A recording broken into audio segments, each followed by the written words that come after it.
உங்களுக்காக இன்றைய வசனம்.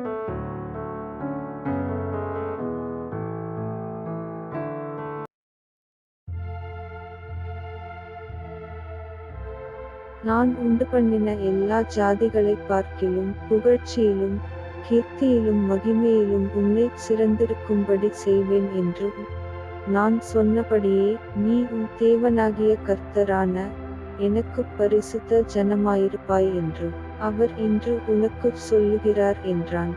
உபாகமம் 26ஆம் அதிகாரம் 19வது வசனம். ஆமென்.